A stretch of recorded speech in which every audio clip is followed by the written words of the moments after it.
from Seattle and Portland to Washington and New York. Democrat-run cities across this country are being overrun by violent mobs.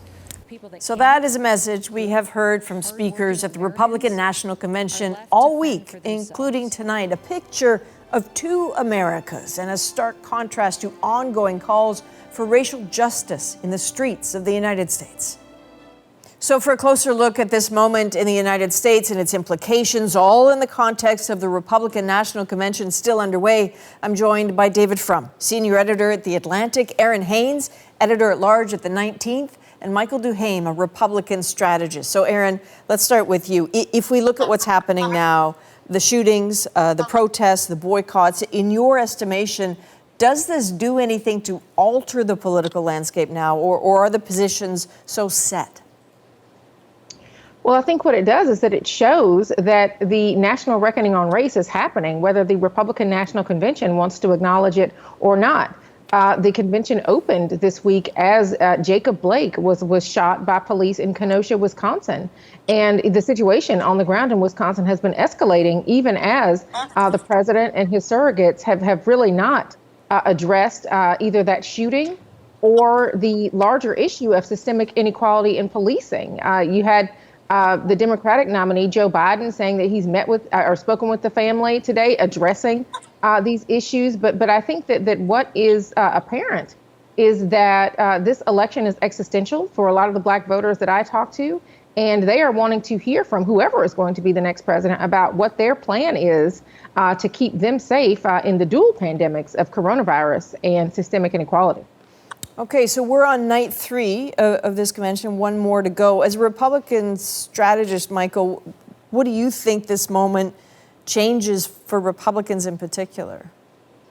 Well, I think there has to be some acknowledgement of it. I think there are many Republicans who and independents who maybe reluctantly voted for the president last time, seeing him as a better alternative to Hillary Clinton, but also do have major issues with some of the kind of the racism that's been out there and systemically want to deal with it and don't want to see themselves as part of a racist party. And I think the Republicans have tried to address that a bit during this convention, but they do need to do more of it. I think Tim Scott, Daniel Cameron were excellent speakers and did show that, but I do think there has to be an acknowledgement of that. And you mentioned coronavirus. That also, I think, needs to be a bit more front and center during the next 2 nights, I think. But if we stay on the matter of the outrage in the United States over what's happening right now, I hear what you're all saying, but David, how top of mind do you think this is for the electorate? Do you have any sense of gauging that and whether it will stay top of mind? Well, we're hearing from both parties that they are seeing crime and disorder creep into the top 5 issues. Back in the 1970s, when the United States was gripped by a crime wave, crime was often in one of the top 3 places. In the 1990s and 2000s, it dropped. It was never even one of the top 10. And now it's back. Now, we don't exactly know what voters mean when they say crime is top of mind. But these disturbances, the police brutality, the killings, and then the riots and the scenes of burning and violence, certainly the Republicans think that is one of their few good issues going into 2020. Well, certainly that's where they're putting a lot of money in their advertising into criminal justice matters. As a viewer of the RNC, it looks like they're trying very hard to reach out to African Americans. I mean, visually, Hispanic Americans, suburban women. Errin, do you see that? No. Like, what's your sense of that strategy? I mean, sure. Optically, you do have, some diversity in the lineup this week.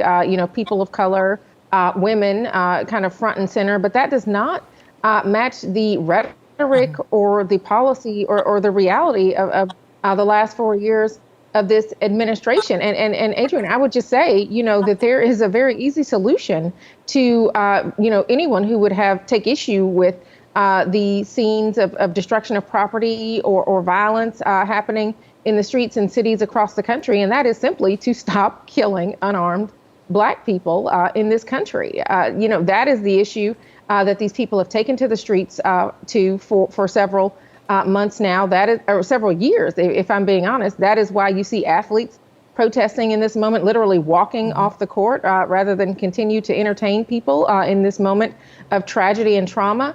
Because, they are trying to raise awareness around the fact that even in the midst of a pandemic, Black people are unrelentingly being shot and killed by law enforcement, without reason. And when, just listening to what you talk about in terms of who they've put on display and who they've offered, as speakers, are these demographics, and I hate to talk about people as demographics, but politically, Michael, are these people actually in play for Republicans? It doesn't serve anyone well if Republicans don't try to win African American votes. It doesn't serve anybody well. I think it's important for people to compete for votes, and I think Republicans, what they need to do is not give up and trying to do better. If we get 10% of the African American vote, Republicans should be trying to get 15% or 20% the next time and try to grow it. We have to talk about other parts of our platform that, quite frankly, haven't gotten a lot of play in the last 4 years in terms of improving equality for all, improving education for all. And a big part of it is again, showing that we care. People aren't going to care what you know until they know that you care. And I think for Republicans, I think Melania Trump was one of the few speakers last night to really address what was going on, certainly with the pandemic, and showing that empathy and appreciation and understanding and trying to walk in someone else's shoes is incredibly important. And I think that needs to come across. David, I can sort of feel you trying to climb through the screen at the moment. When you ask questions about strategy, it's very important to understand President Trump and the people around him are not fully rational actors. They don't exactly have, they have impulses. They have strategies too, but the strategies always lose their impulses. The president, as Melania Trump said about the president, he always shares what he thinks. If he despises you, if he disrespects you, he doesn't conceal that. And that is the real message. And so the formal message of, hey, before coronavirus wrecked the economy, the employment situation for Black Americans was good. The employment situation for women was good. The employment situation for that's said, but that's not what is communicated. People are very, very alert to all the verbal and nonverbal ways that it is communicated, whether they're treated with respect. A number of the speeches on the previous nights where they tried to reach out to these minority groups, one of the big arguments that was made was, minority viewer, you are wrong. You're in a plantation. If you don't think well of President Trump, that's not his fault. That's your fault. You should know better. You should be smarter. Now, that's not how you win anyone's vote. You don't tell them they're wrong. You try to showcase things about your candidate that remind them of why they liked him. He's been president for 4 years. You can't sell him at this point. You can only activate something that's there. And if there's nothing there, if there's been 4 years of contempt, 4 years of maltreatment, you're not going to change anybody's mind. And putting faces on the screen actually, in a way, backfires, because it becomes one more show of contempt, because it raises the question in the viewer's mind, do they think I'm that gullible? So we don't have much time left, and Errin, I'd like to put something to you. You talked about sort of the dual crises, including the pandemic. When I look at the RNC, there seems to be no visual representation of COVID. What do you make of that? Right. Well, I mean, the president has said that he is ready to move on from the pandemic, even though the pandemic has certainly not moved on from the United States. But listen, I mean, we know that women are not only the majority of the electorate, but they're the majority of the people who are being impacted by and responding to coronavirus. And we know that Black people are being disproportionately killed by this coronavirus and are also being disproportionately affected economically.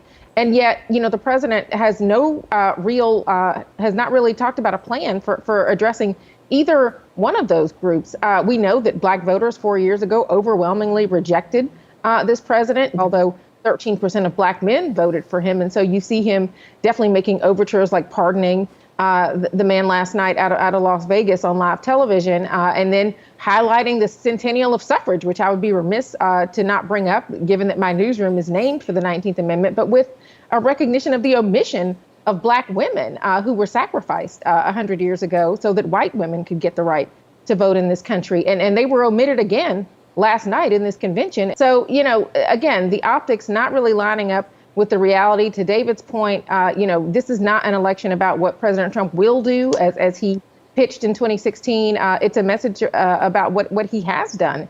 And voters, particularly women and people of color, who are seeing that and evaluating that for themselves, are seeing a message that is at odds with many of their lived realities. All right, all of you, thank you very much. David Frum, Errin, Haines, Michael DuHaime, thank you.